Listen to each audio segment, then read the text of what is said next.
Madam Chair, Excellencies, ladies and gentlemen, Assalamu alaikum wa rahmatullahi wa barakatuh.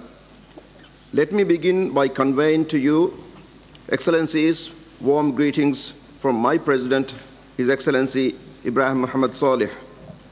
I feel deeply honored to address this important summit today on behalf of President Saleh amidst the distinguished heads of states. Let me also take this moment to extend my sincere thanks to His Excellency President Ilham Aliyev for the warm welcome and gracious hospitality offered to my delegation and I in this historic city of Baku. We appreciate the excellent arrangements made by the government of Azerbaijan to host this important conference. It is also my pleasure to congratulate Azerbaijan, our new chair, for successfully steering our collaborative work within the family of non-aligned movement. I convey my gratitude to the outgoing chair, President of Venezuela, His Excellency Nicolas Maduro, for the excellent manner in which they have guided our deliberations. Madam Chair, in a world of endless variables, the only constant is change. Change in power structures, change in relationships, and change in geopolitics define our age of globalization. Unlike the preceding centuries in which the gravest conventional security threats were clear and well known, in the 21st century, this is no longer the case. We need to adjust to the present realities of the world and adapt to the non-traditional threats to international peace and security, such as climate change, the build-up of cyber warfare, and terrorism. In November last year, the people of the Maldives elected a new government. President Ibrahim Muhammad Saleh was elected on a platform of change in upholding human rights and the rule of law, in promoting the principles of democracy and rooting out corruption, and in moving ahead with an ambitious agenda for judicial reform and sustainable development for all. Today, I'm proud to state that we are proceeding on these lines, and that the government of Maldives, after a long period of absence, is pursuing a policy of re-engagement with the international community to reclaim our place in the global arena and to contribute constructively in finding solutions to the common challenges we face. One of the most precarious challenges facing the Maldives and other small island developing states is the threats posed by climate change.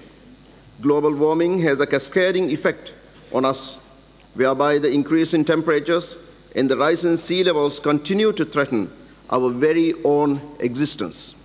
Nations are diverting the already dwindling freshwater resources to cater for their own populations at the expense of others. For scarcity and inflation in food prices is already a reality, especially in densely populated developing countries.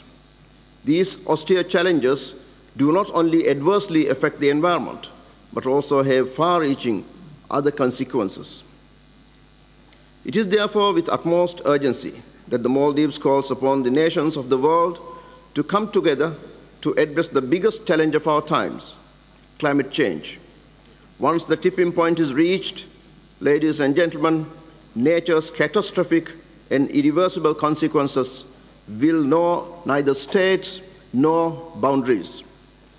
As of last year, almost two-thirds of the internally displaced across the world had been reported as those resulting from disasters. Cross-border disasters, displacements due to environmental factors is increasing. Migration sets forth a whole new dimension of challenges, including stresses on the economic and political stability of host countries. Migration due to slow onset disasters, especially climate change, is happening. The World Bank had estimated 200 million climate refugees by the end of 2050. But for us in the developing world especially, time is running out to tackle climate change. It is therefore with utmost urgency that the Maldives once again calls upon the nations of the world to come together to address the biggest challenge of our times, climate change. Madam Chair, Non-state actors are neither limited by territorial boundaries nor do they recognize the concept of sovereignty. As a result, these networks flout the sovereignty of not one but multiple states in the process, thereby extending their web of influence across boundaries, threatening the national security of all states. Combating terrorism has become such a challenge that our minds are now plagued with the question, can terrorism ever be completely annihilated? The answer to that question is a complex one. In the years preceding, billions have been spent on combating this threat without any serious headway in comprehensively addressing its root causes or the radical ideologies that fuels it, may it be from populism, nationalism, or religious extremism. This has weakened the individual states' resolve to tackle this global threat to peace and security. There is no easy solution to this complex problem, nor can it be kicked down the road to deal with at a later stage. I fully understand the environment in which terrorism thrives. Its root causes are well documented. What is required is for the international community to collectively have the political will to address this issue in a comprehensive manner. Madam Chair, nearly 7 decades on, our Palestinian brothers and sisters are still struggling for independence. How much longer are we going to sit back and watch the Palestinians endure this spectacle of malevolent justice?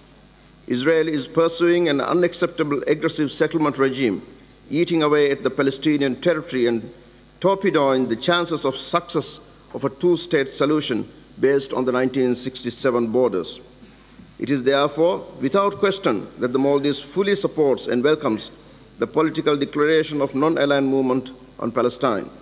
We need to rise and act for our brothers and sisters before they fall deeper into the abyss.